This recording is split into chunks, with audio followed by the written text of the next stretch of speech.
The information provided on this show does not, and is not intended to, constitute legal advice. Instead, all information on this show is for general informational purposes only. The information provided is not a substitute for legal advice, and we recommend viewers consult an attorney for specific legal matters.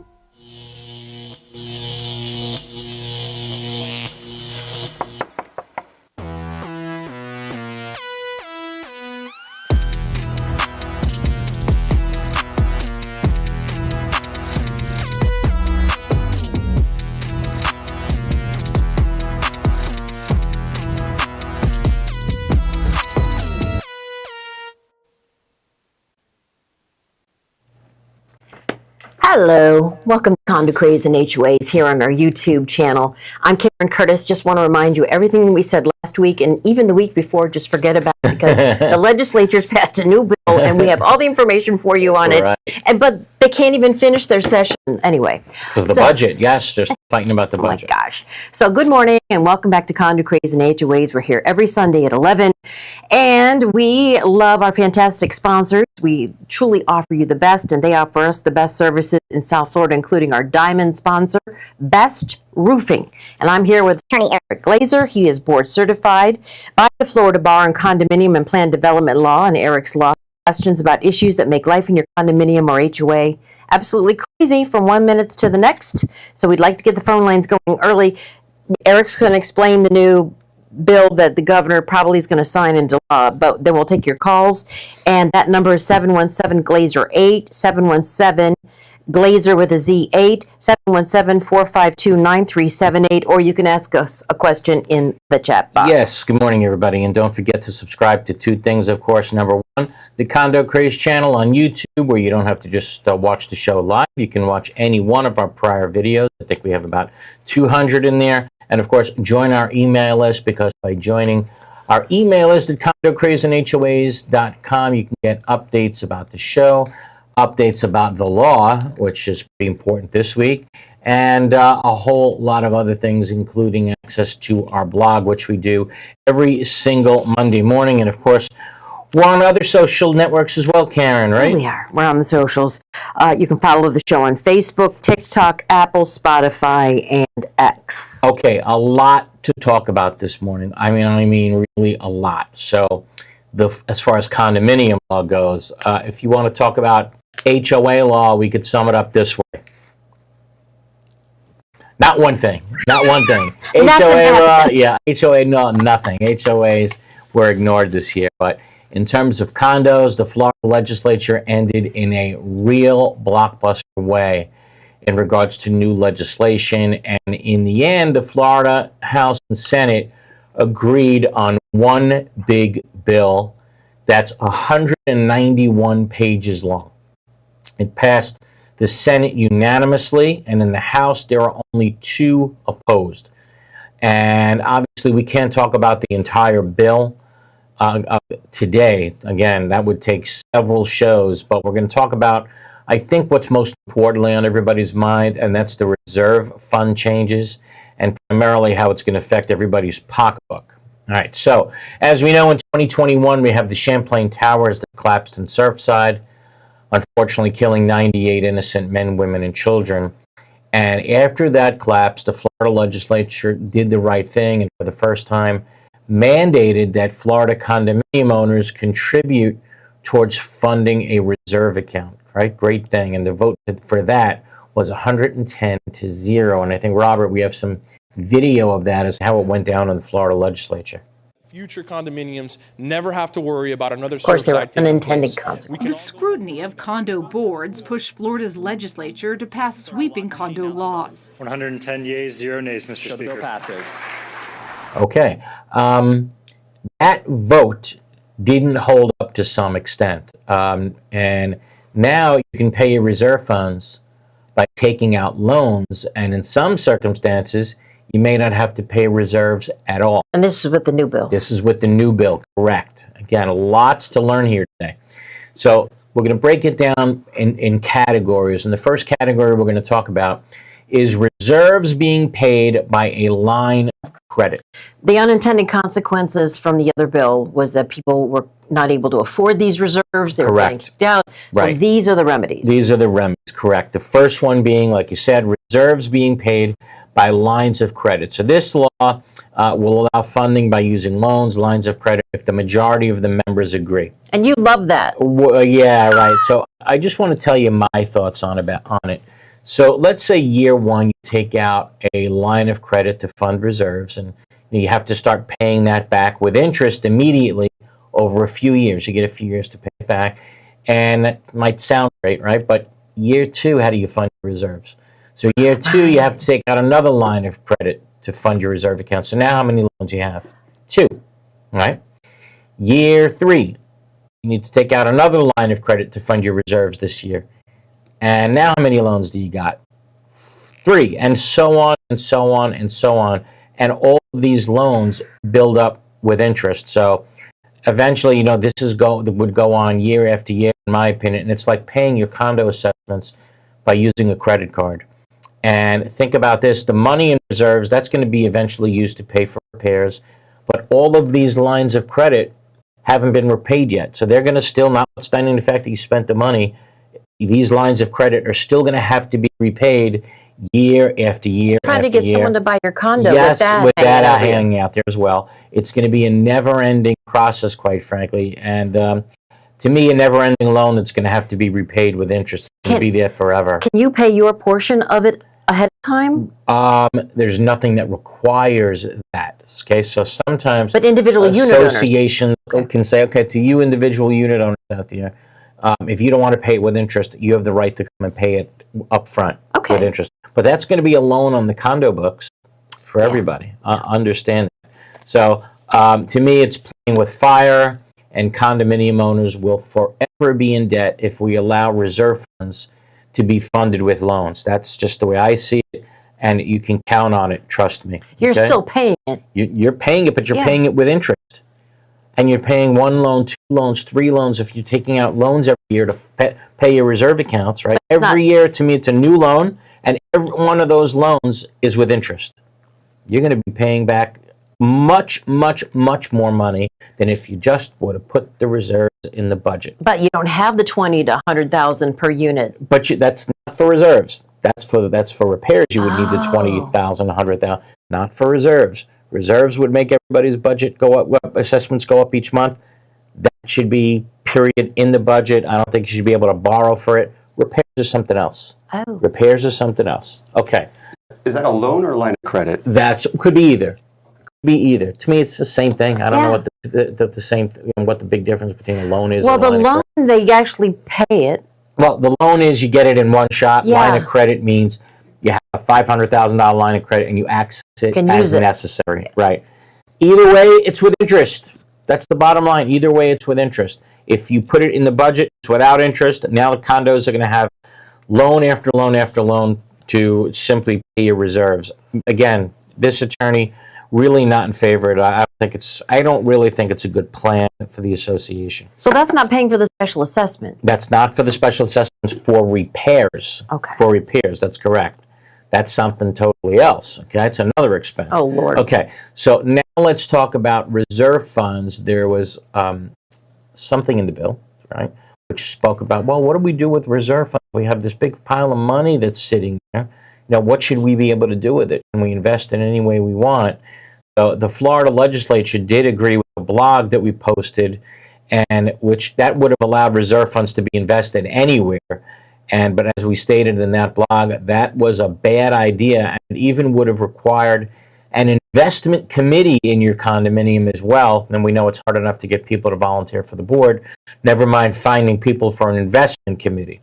So here is the new law again in terms of investment of reserve funds. A board shall, in fulfilling its duty to manage and operating and reserve funds of the association, use best efforts to make prudent investment decisions that carefully consider risk and return in an effort to maximize returns on invested funds.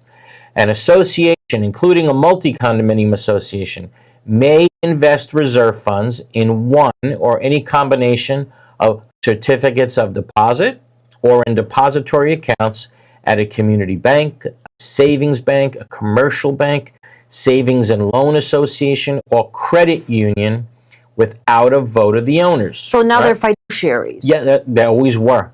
They Okay. always had a fiduciary relationship to the owners, All right. but the law never said, okay, now that you have can this invest it. fiduciary relationship, well, does that mean you violated your fiduciary relationship by putting it in the stock market and you lost it all? Certainly a good argument, even if you meant well, right?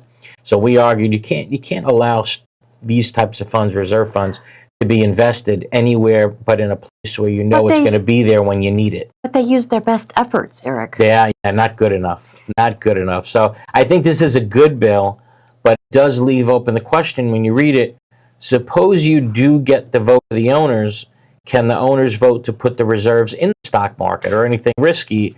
I don't know. The way I read that, it certainly seems so. And if that's the case, I think that's a bad idea, right? Imagine taking these reserve funds that you know you're going to need at one way or another.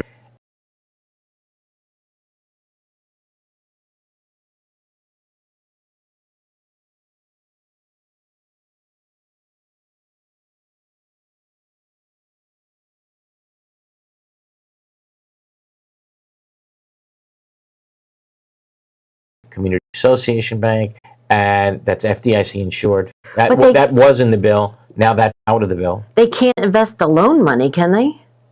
Wouldn't make sense. No. Does it make sense to borrow money? And what if you and lose invest that? it? Right. Exactly. Now think of that disaster. You still have the loan, but no money. Okay. And here is the other massive surprise when it comes to reserve funds. Okay. Big surprise here. The new bill states for a budget adopted on or before December 31, 2028. So this includes up to and including your 2029 budget, which is what we have 4 more budgets to go. If the association has completed a milestone inspection within the previous 2 calendar years, the board, upon approval of a majority of the total voting interest of the association, may temporarily pause for a period of no more than 2 consecutive annual budgets, reserve fund contributions, or reduce the amount of reserve funding for the purpose of funding repairs recommended by the milestone inspection. Okay, so to be very, very clear here, the ability to pause reserve contributions, this only applies to associations that had their milestone inspection, right, their safety inspection, meaning their 30, their 40, or 50-year inspection within the previous 2 calendar years. This does not mean, and this is where people are going to get confused, it does not mean that starting immediately every condominium gets to pause reserve contributions for the next 2 years. That's not what this new law is saying. You only get to pause reserve fund contributions for up to 2 years if you had your milestone inspection within the last 2 years. Okay, and this is being allowed in order that you have the funds to make the repairs required by your milestone inspection. Which you can also delay. The repairs? No, the milestone inspection. Not so fast. But again, this is being allowed in order that you have the funds to make the repairs required by your milestone inspection. So, in all honesty, this is not as bad as I originally thought it to be, quite frankly. It gives the owners the ability to make the repairs while not simultaneously paying for reserves, but only for a 2-year period. But I'm going to get a million calls starting tomorrow and emails asking me, is it true? Is it true we get to not fund a reserve account for the next 2 years? And my answer is going to be only if you had your milestone inspection within the last 2 years. If you had your milestone inspection 3 years ago, 4 years ago, 5 years ago, 8 years ago, the answer is no. You still have to keep paying your reserves. You don't get the opportunity to waive it for the next 2 years. Again, the reasoning behind it is, think about it. You have to do this milestone inspection and you're told, wow, look at all these repairs we have to make. It's going to cost a fortune. So because you're being told now it's going to cost a fortune, the legislature has said, okay, while you're making these repairs for the next 2 years, you don't have to contribute to your reserve funds. Okay. Okay? That's the thinking behind it. So again, don't call me tomorrow and ask, is it true we don't have to pay reserves for the next 2 years? No, it's not true. You do have to pay reserves if your Milestone inspection was done 3 years or longer. And that's you pay for with assessments. That you pay for with assessments, correct. So you don't The have repairs. two things. Well, no, the repairs, no, I'm sorry. The repairs can, and we'll go into it in another episode.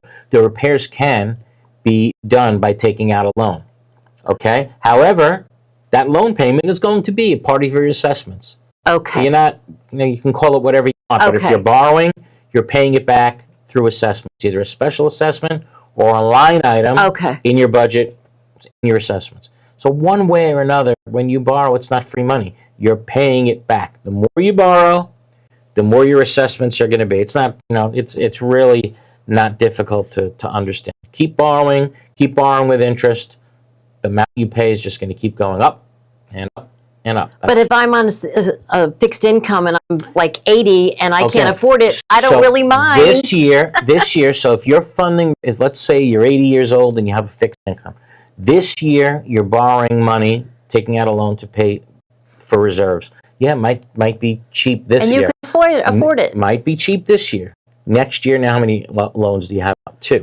Next year, how many loans do you have? It's going to balloon. So when you hit 5 years, you're going to have how many loans out, right? You've taken out money to pay your reserves over the last 5 years. Eventually, that money in your reserve account is going to be used to make repairs. Now you're going to have no money or much less money in reserves, but you're still going to have those loans out there, and you're going to still have to keep borrowing money every year to pay for those reserves, right? Better for you as an 80-year-old or worse for you well, as I'll an be 80-year-old? 85. I might not have made it. You got to pray for that, unfortunately. All right, let's do this. Let's hear what our listeners think.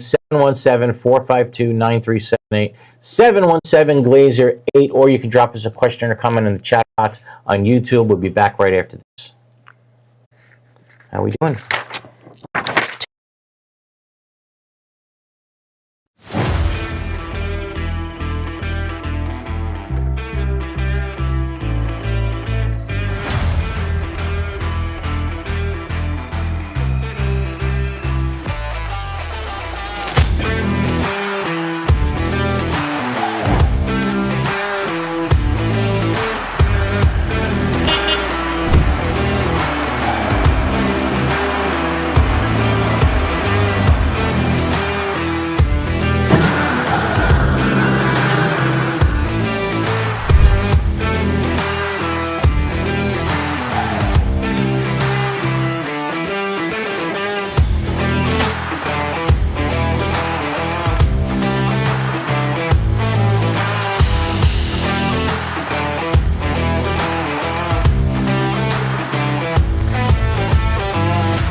There are very large management companies and there are very small management companies. And I think Affinity sits somewhere in the middle of that, where they are big enough to provide you with all of the back of the house services, the accounting, the infrastructure, the support systems, but small enough to be high touch. We believe at Affinity that we do the 9 to 5 so that you don't have to do that.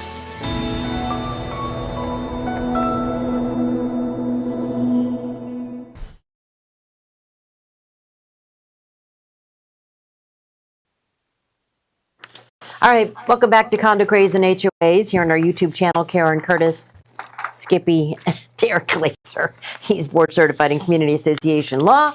And we're talking about the law that the governor's about to pass. It's going to make life a little bit easier for condo owners, or is it? Well, you know what? I think we have someone very special on the phone that may have an opinion as to that as well. We got Julio Rabina, former state representative. Hello, Mr. Julio, you there? Good morning, guys. Hey, good morning. I'm here. Can you hear me? Yes. How are you? Good morning to both of you. So, I seem to recall you had a lot to do with condos at one point, didn't you? I did, Eric, and and believe it or not, behind the scenes, I'm still taking a jab at some of these lawmakers who, well-intentioned, although, are creating massive hardships for owners. But again, these things are needed, these reserves and stuff. And But I think they've forgotten one thing, which is the end user, meaning the person who has to pay the maintenance fees, has to abide with all these new law changes. And they've really forgotten about these individuals. And I think, it's time to really consider the impact. What's the goal here? To make these places better or to chase everyone out? And I think that's one of the things that we see happening. Well, so thank Julio, you, first of all, Eric, for explaining. Yeah. No, thank you. Changes.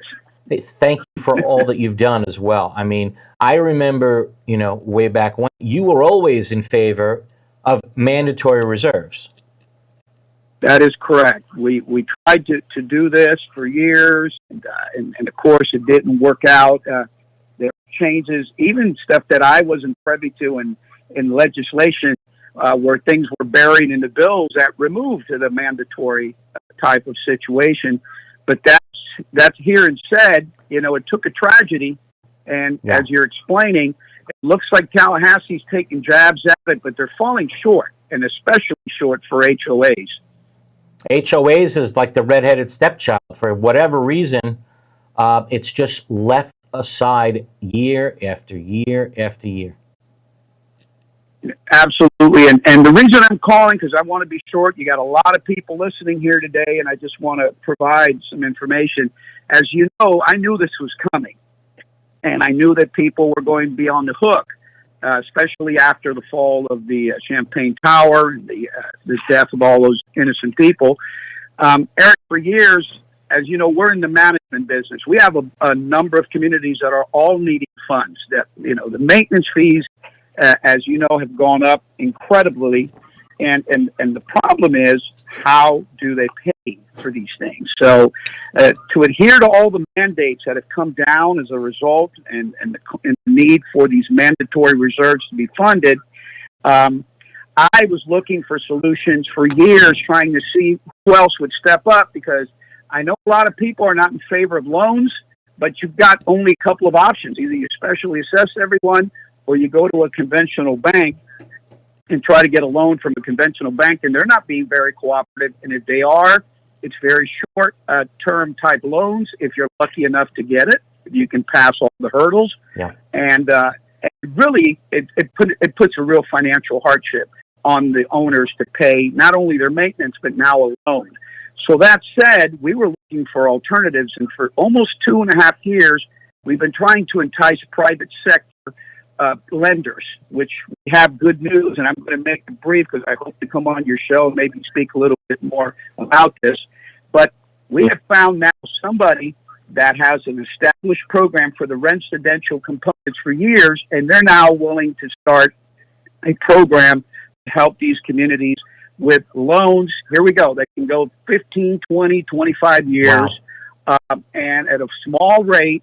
And guess what? They can actually use the loan to fund their reserves if the association wants to do so. And, these are just alternatives that I was looking for our people in our portfolio that we manage. And the desperation led us to good news in January. We're going to be the pilot program down here in South Florida. And again, this will be something that if you're in one of these associations and you're on the board, or you're just listening to the show, or more importantly, we're getting calls from property managers saying, fill us in. How do I run this information by our association? What we can do here, we're willing to try to help you guys out. And this may be one of the few solutions, because depending on the legislature, as you can tell, there's nothing happening. And these buildings are going to need, again, not only to do the deferred maintenance and so forth, but those reserves, are going to need to be funded somehow or another.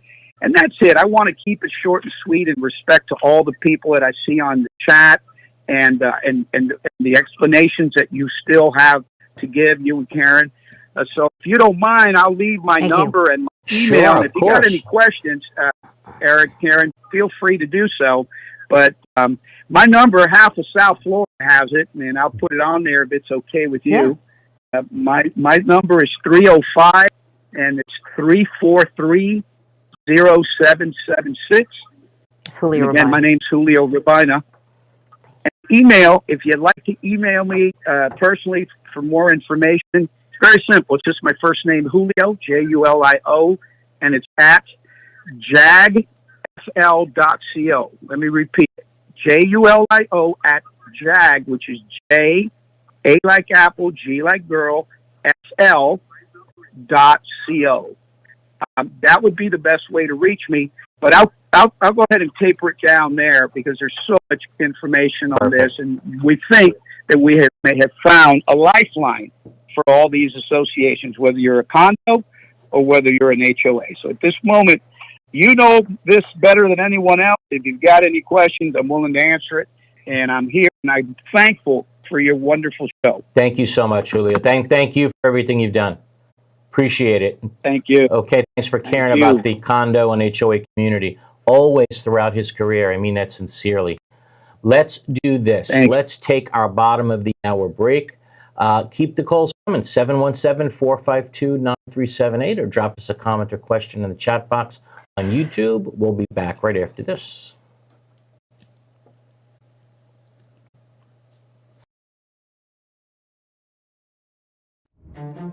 Roomkiss Consultants offer the professional expertise to help condominium and cooperative communities provide safe, compliant buildings for their tenants.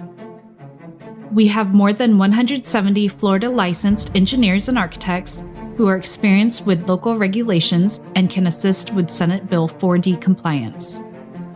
We can help with milestone structural inspections, capital expenditure evaluations, structural integrity reserve studies, and developer transition reports. Focusing on energy, resilience, maintainability, and sustainability, our experts can help with every phase of the building life cycle. Contact us for inspections, building restoration, repair and remediation consulting, or mitigation after a catastrophic event.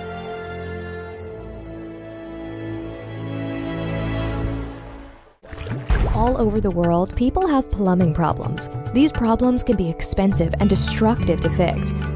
Have you ever wondered if there was a way to take care of your plumbing problems without destruction and an outrageous price tag? Welcome to Pipelining Technologies, Inc., where we specialize in fixing your problems without demolition and minimum cutting by means of pipelining. Pipelining is the ability to take a pipe damaged by root intrusion or long-term deterioration and make it new. By means of inserting an epoxy-saturated liner into the pipe and allowing it to harden or cure, leaving behind a brand new pipe. That sounds great. How can I get pipelining in my home, commercial building, or condominium? Simply fill out our online contact form and a pipelining representative will get in touch with you in a timely fashion, or call us directly at 561-853-5463.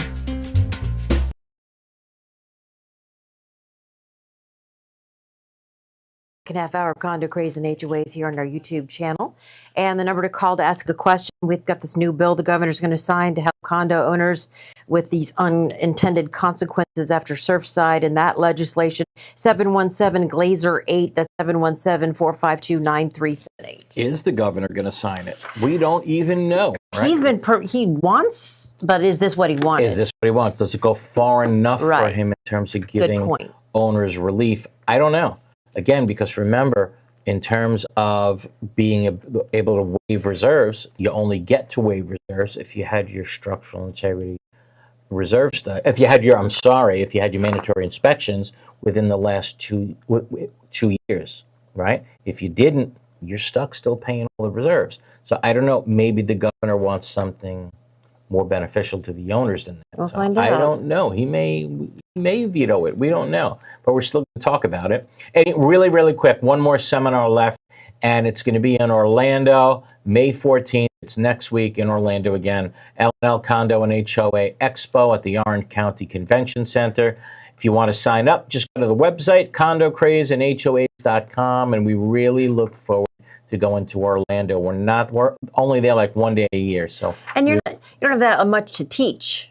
Yeah, right. Really, nothing to teach nothing going on. Yeah, we'll do it at Disney World. Absolutely. Okay, to the phones, Robert.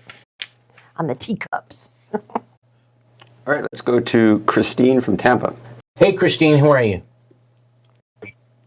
Hi, everybody. Good morning. Good morning. Can you hear me? Yes, we can, of course. Great. Okay, thanks. Quick. I'm going to be quick and concise.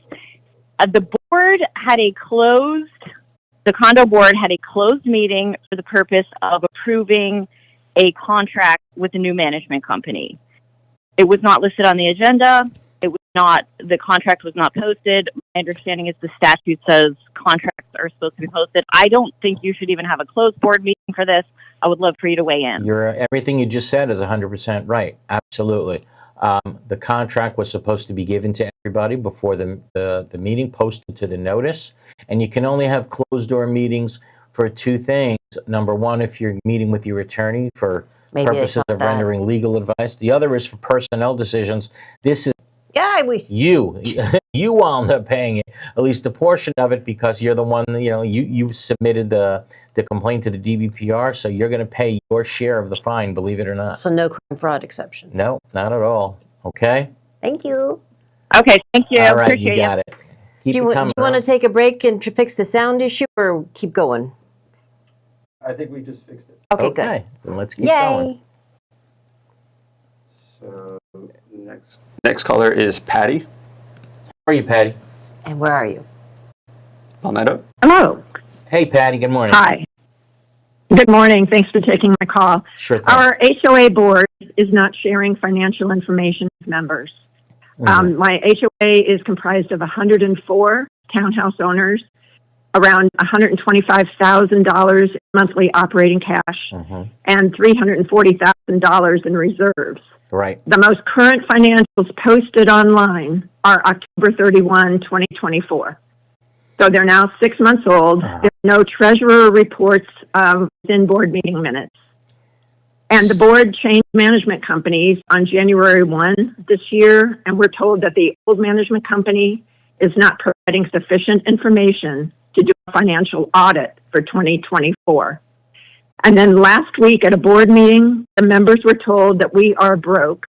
Yet the board recently approved a $6,000 contract for an unbudgeted service. Okay. What do we do? A lot going on there. Number one, your prior management company not turning over prior records, perhaps. That is something that the management company, if true, I don't know if they're going to certainly admit something like that. They will perhaps take the position that they did turn over everything. But if they didn't, then that's something that the law now provides a remedy for. They can get fined like $1,000 a day, I believe, up to 20 days.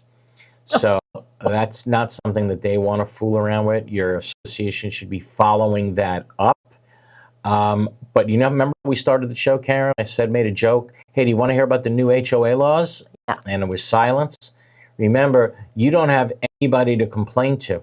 Yeah. Right? Nobody. Because the DBPR does not oversee HOA governance, only for condos. So, the only thing you can do potentially is you can't file a complaint with the DBPR. So what can you do? You can ask potentially for pre-suit mediation. And if that doesn't work out, by the way, you're going to be paying for your attorney's time and half of the mediator's fee. Right? And if it doesn't get settled there, yes, you have the right potentially to go to court and get a court order. And you're paying for all of that. But if you didn't win the mediation, I wouldn't. Well, there is no winner. If you couldn't settle at the mediation, I see. then you have the right to go to court. But, is that something you want to come out of pocket for all by yourself, or maybe you want to get a lot of people to chip in with you to go forward? Obviously, it's always better sharing the expenses if you can. But HOA owners are always going to have complaints like this, because the bottom line is there's no interest by the Florida legislature in having the DBPR help any of you. In fact, the latest legislation was more hands-off. Yes, knock yourselves nothing. out. Yes, there was Paint your door absolutely purple. nothing. So, HOA owners, that's the way it is. Let's do this. Let's take our another break. 717-452-9378. We'll be back right after this. Thank you. Thank you. 2:35.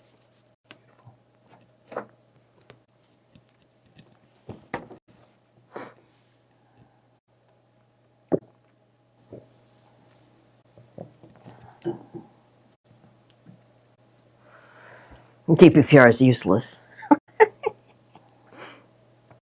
So no matter what, you have heavy rain and hurricanes can take a toll on your property's exterior and structural integrity. Cracked stucco, spalled concrete, they're more than eyesores. They can signal deeper issues. Now, with new Florida laws involving structural integrity requirements, we want to help you meet your milestone inspections and maintain the durability and beauty of your building. Since 2004, PD has been the trusted expert in structural concrete restoration, painting, and waterproofing for condominiums and commercial properties. Visit pd-concrete.com or call us today. Life is full of steps.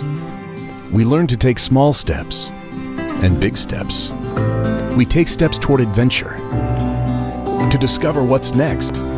At Southstate, helping you take each step is what inspires us to keep moving forward, so you can keep enjoying what's next in your life. This is banking at its best. This is banking forward. We are DMI Paving and Seal Coating, Florida's parking lot experts. We specialize in asphalt paving and repair, including pothole repair, seal coating using JC7 or polytar, concrete curbs, ramps, and walkways, and striping and paving homeowners associations, apartment communities, shopping malls, warehouses, stadiums and arenas, and more. Experience is worth more than anything in an industry like ours, and our staff has decades of it. We have specialized equipment for any job, regardless of size, saving you time and money. DMI has a reputable history. We have been in business since 1956. We serve the state of Florida from 6 locations. Let us bid on your next parking lot project. Visit us online at dmipaving.com.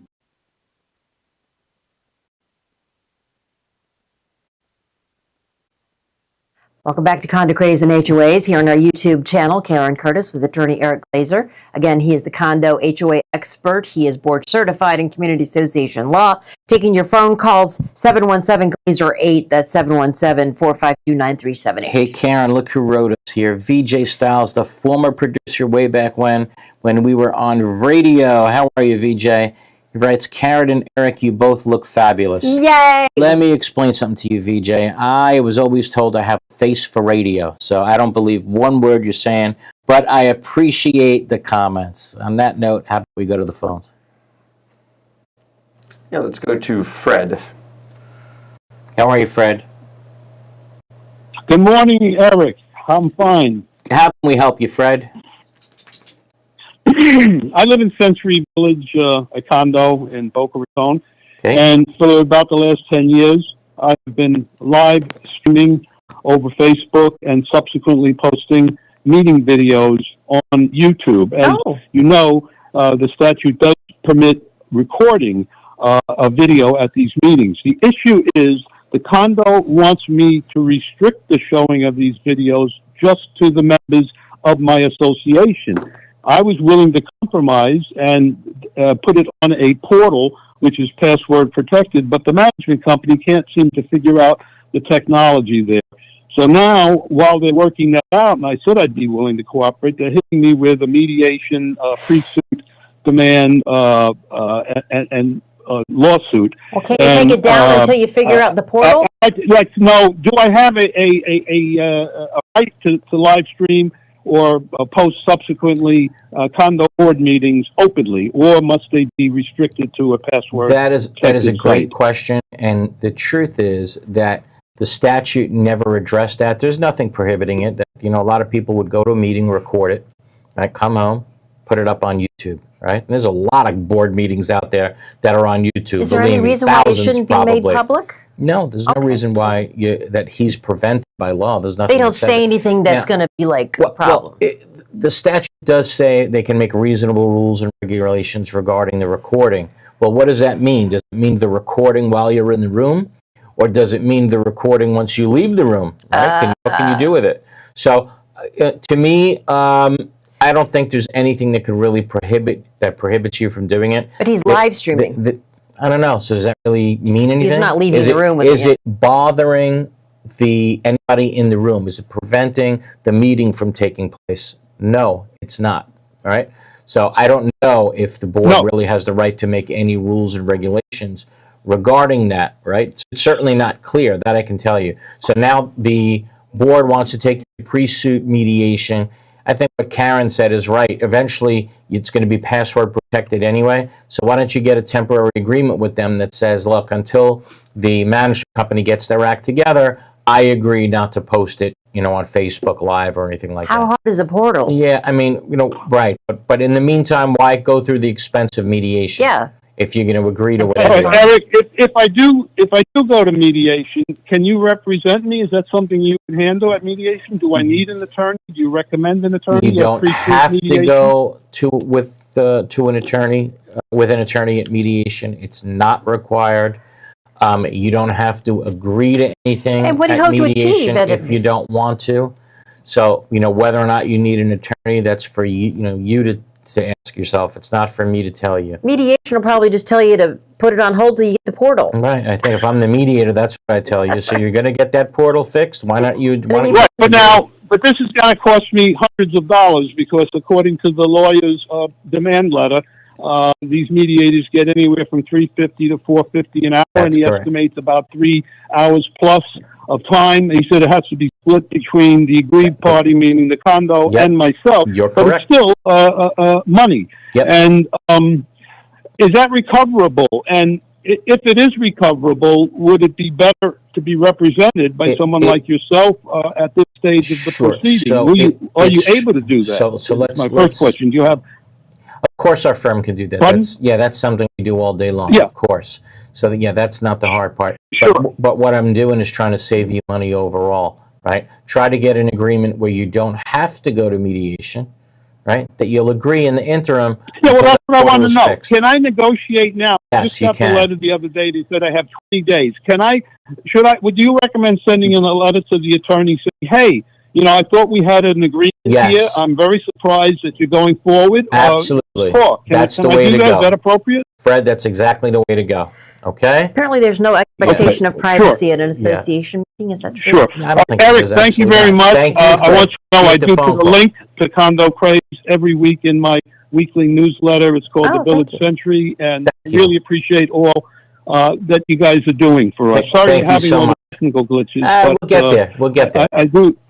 Appreciate I it, do Fred. enjoy your show. It's a tremendous resource. Thank you so Thank much. you, Eric. Thank And you so much. I may be talking to you during the week. You got it. Be well, I'll send Fred. you a copy of the demand got letter. All Be right? well, Fred. Thank you. All right. Thank you, sir. Keep it coming. Right What on. we got? All right, next caller is Adriana. How are you, Adriana?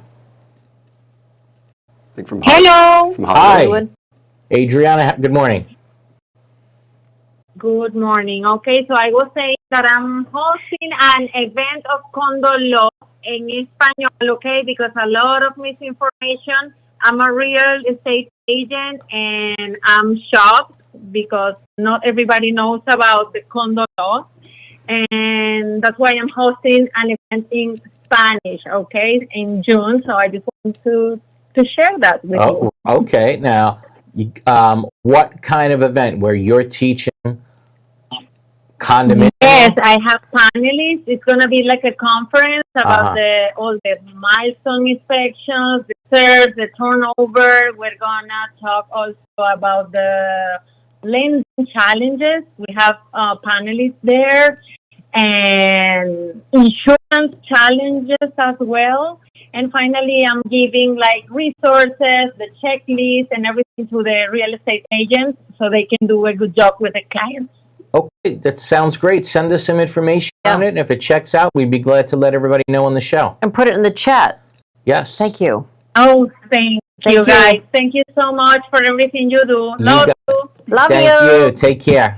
Thanks for the call. Can a condo board reject a lease because the tenant has a dog, even if the tenant has a written report from a licensed professional that the tenant needs an emotional support dog? No. If the tenant needs that emotional support dog, you obviously can't discriminate against that tenant because they need it for a medical condition. If the association does that, oh boy, the association can see themselves sitting at the defense table in a courtroom. You know, it's funny. We spent all this time talking about the new legislation. Not many people commenting on that so far. No. Except, let's see, Renee writes here, loans are a bad idea. Just kick payments across numerous years. Then what happened? Your association has loans that are more than your property is appraised for.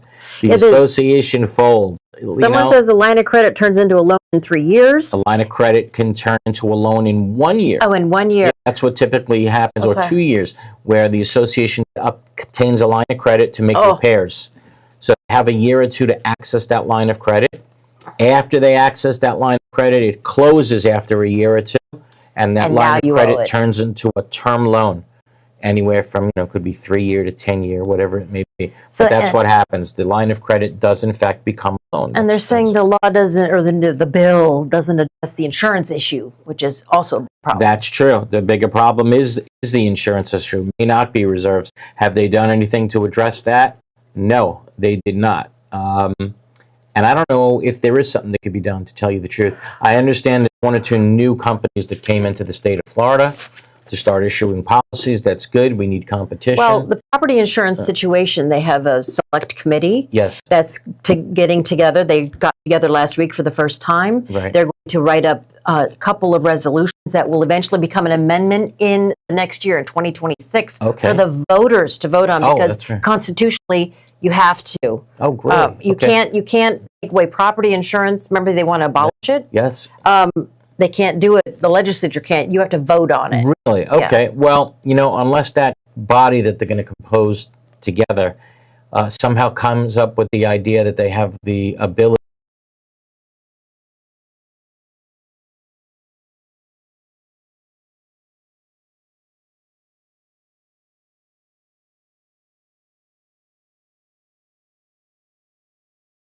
if you can do the hurricane insurance That's nationally. the answer, Karen. You're 100% right.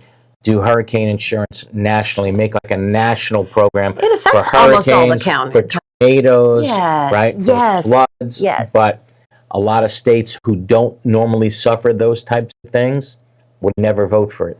Think of Montana, the Dakotas, things like that. Out well, maybe fires. We throw California in there, wildfires. Have a national fund, maybe. And for earthquakes. All those things. Earthquakes, right. Have a Disaster. disaster fund. Maybe that would work. But right now, with Florida getting hit with hurricane after hurricane, We'd be sometimes taking many all years- of the money out of it all the Right. time. So I don't know if... They'd be like, hey. Right, exactly. So we don't know if states would actually go for it. Right. So, all right. Back to the phones, Rob. All right, next caller is Rosa.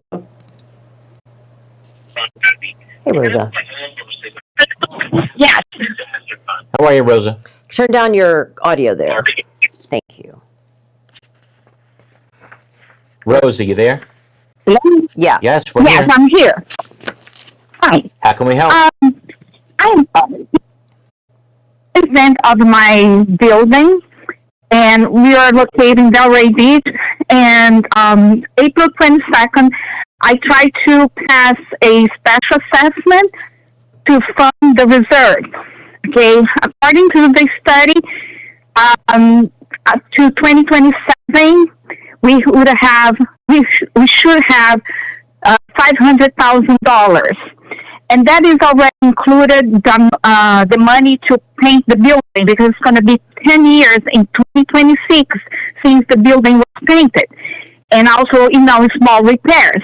Anyway, the board, some of the residents came and turned the meeting chaotic, and they were saying had this new bill, which the governor will postpone reserve for 2 more years, so we don't need to put the money aside now. We can wait 2 more years to fund this reserve. It's a little bit complicated. Confusing. Okay. What have you to say or give any information or advice on this matter? Okay, so what we said in the beginning of the show, you want to refund your reserve accounts by taking out a loan. So yes, the legislature would allow that now. You would be able to fund reserve accounts by taking out a loan. The way the statute reads, it looks like you're going to need a majority of the people in your building and the condominium to agree to that in the first place. But if they agree to We it, don't want to bet. We don't want to take a loan or line of credit. No. isn't that Either what she would said it in be the beginning? by a special assessment, and then after we fund it, every year increase the maintenance to keep up with? Yes, you could. Well, or obviously, hold on. That's obviously what you can do. Increase the maintenance every single year to actually fund your reserve accounts. That, of course, you're required to do. But the legislature said this year that if you wanted to go forward by taking out loans to do it, you can. But if you're not going to do that, then of course your assessments have to go up, right? In order to fund your required reserve contributions. Of course.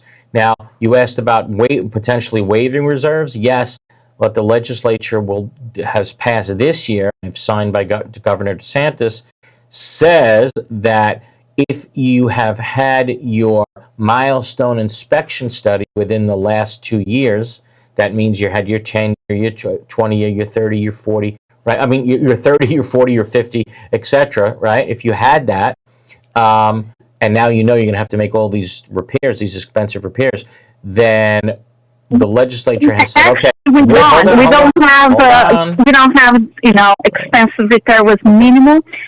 We did the milestone, this is 25, 23, and our search was done, the result came October 24th, and we had it revised because we found that the amount was too high for our, association.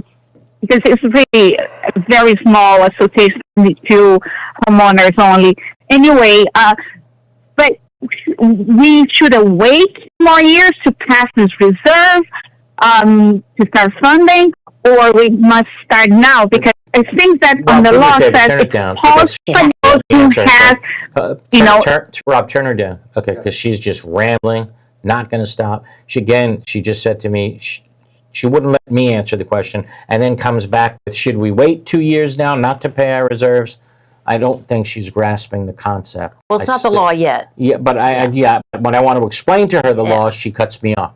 So again, despite her cutting me off, let's explain it again to everybody else. Okay? So they did their study, so they now they have to fund their reserve account, right? So the question, she just said it's too much money for everybody. So should we wait 2 years to start paying it? You can't do that. You can't just arbitrarily say we're going to wait 2 years to stop paying it. The only way you could stop paying it is if you had your milestone inspection, your 30, your 40, your 50 in the last 2 years. She did. If you had, fine. Then you can waive it for the next 2 years. That's going what she's forward. asking you. Then yes, she's allowed to do that. Okay. Period. She did it. She qualifies to be able to waive it, and she can waive if she'd like to do that, great. How about on to another call to close it out, Rob? Yeah, let's go to Carrie from Hollywood, Florida. Hey, Carrie. Hey, how you doing, Eric? Okay. My question is, with this new law and everything, we've passed our 40-year. We just got certified and everything about a year ago. It was just certified our 40-year. So you're saying we figured on our reserve study we needed $900,000 over the next, every year for the next 10 years, $900,000 to put into our reserve. You're saying we don't have to put in the $900,000 this year if we don't want to because we passed our reserve study? Nope. No, I didn't. No, I'm not saying that. Hold on. So I'm not saying that. I'm not saying that if you did your reserve study within the last 2 years, you don't have to make reserve contributions. I'm saying according to this new law, if you did your milestone inspection, he did. Meaning your 30, 40, 50. We did. Okay, then we yes. Did. So this law, right, would give you the ability to waive reserves for 2 years after your milestone inspection. So that means you're waiving $2 million. That's correct. Get ready. Now, when you do, eventually you do you're your need that reserve money. study, don't you think that $2 million is going to have to go right back into what you need? Yeah. Right. You're still going to need it in 2 years. At some point. Correct. Right. It's So, like going back you to know, the beginning. it's all, what's the game? You know, it's called whack-a-mole. You know, you hit one thing, another thing pops up. I don't know what everybody's not grasping. The whole idea of the that- Surfside thing was to not be able to wave Correct. and kick the can. The whole idea of the Surfside it's back. that we thought we learned from the Surfside tragedy is stop trying to put off the inevitable. You need money to fix things. It has to be fixed. And you need to put money away for a rainy day. What all these bills are doing is basically just kicking the can. Well, they can. By the way, just let me finish this thought. Sorry. What do you think is going to happen in 2 years from now? They're going to be like, I can't pay it. Right, we can't pay it, and the legislature, is there anything else you can do? And then it's going to be softened more. And softened more. Exactly what they did with the fire safety law. Remember the fire sprinklers and the engineered life safety system law? It was always, it's definitely passed this year. Kick the can down the road for another 2 years. Well, in 2 years, definitely they're going to fix it this year. And this went on for about 10 years. But the unit owners can vote on it, which they've been able to do before, and they just said, no, we don't want to fund it. Listen, you know, you think that at the moment you're saving money, you're not going to save money. The interest is going to get you one way or the other. There was no answer. And when something goes bad, the money better be there. And if it's not there, what are you going to have to do? You're going to have to pass an immediate special assessment for it anyway. You've always said the solution to this, it's not easy, it's not pretty, it's to start paying. Absolutely. I mean, That's the solution. That's the solution. Look, that's the way I see it, you know, bottom line. And everybody may say, Eric, you know, that's easy for you. There's some people that can't afford it. I get that. I understand. But what I also understand is a lot of people have said, I'm sorry, yes, I did waive reserves for 30 years in a row. What do you want me to tell you if you've waived reserves for 30 years in a row? And that happens in almost every 55 and over community. I know that, right? But what do you want me to tell you when things go bad and you need the money? If they waive them for 2 years and you're a unit owner, I would still put that money in an account and start saving it now. You know, and how many people do that, right? Yeah, but you need to do that and then try to sell your condo in 2 years. Well, now. suppose there's several loans that the association has with a lender because they borrowed to fund their reserve accounts year after year after year. Now you want to try to sell your house.